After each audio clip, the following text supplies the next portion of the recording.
জাতীয় নির্বাচন ঘনিয়ে আসতেই রাজনৈতিক অঙ্গনে বইছে প্রযুক্তির ঝড়। প্রচলিত প্রচারণার পাশাপাশি এবার নির্বাচনী মাঠে দেখা যাচ্ছে দিদি, কৃত্রিম এবার বুদ্ধিমত্তা, ভোট কোথায় দেবেন? আর্টিফিশিয়াল সব ইন্টেলিজেন্স, দলকেই তো দেখা এআই হয়েছে। প্রযুক্তির বিস্ময়কর জামায়াতকে ব্যবহার। এবার সুযোগ দেওয়া বিশেষ উচিত। করে এআই দিয়ে তৈরি করা ভিডিও এখন নির্বাচনী প্রচারণার অন্যতম প্রধান ইসলামী মাধ্যম আন্দোলন হয়ে বাংলাদেশ উঠেছে। 28 রাজনৈতিক জুন দলের ঢাকায় প্রার্থীরা এখন তাদের মহাসমাবেশ বক্তব্য, ডেকেছে। উন্নয়ন শুনেছি পরিকল্পনা ও তারা নাকি সাফল্যের জামাতের চিত্র সাথে ফুটিয়ে ঐক্য তুলছেন করবেন। সম্পূর্ণ তাইলে চলো এআই চালিত সবাই ভিডিওর সমাবেশে যোগ মাধ্যমে। দেই। বিশেষ করে ফেসবুক, ইউটিউব, টিকটক ও ইনস্টাগ্রামের মতো সামাজিক মাধ্যমগুলোতে ছড়িয়ে পড়েছে এসব কৃত্রিম ভিডিও ও কন্টেন্ট।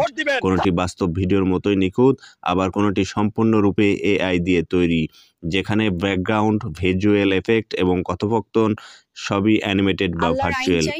এআই প্রযুক্তির এ ধরনের ব্যবহার নির্বাচনী সংস্কৃতিতে এক নতুন যুগের সূচনা করেছে। এটি যেমন সুযোগের দরজা খুলে দিয়েছে, তেমনি কিছু নতুন চ্যালেঞ্জও সৃষ্টি করেছে। নির্বাচন মানেই জনগণের মনের কথা জানা, আর এখন সেই মন বুঝতে চাইছে এআই। মানুষ আর এআই এর তফাতে বুঝা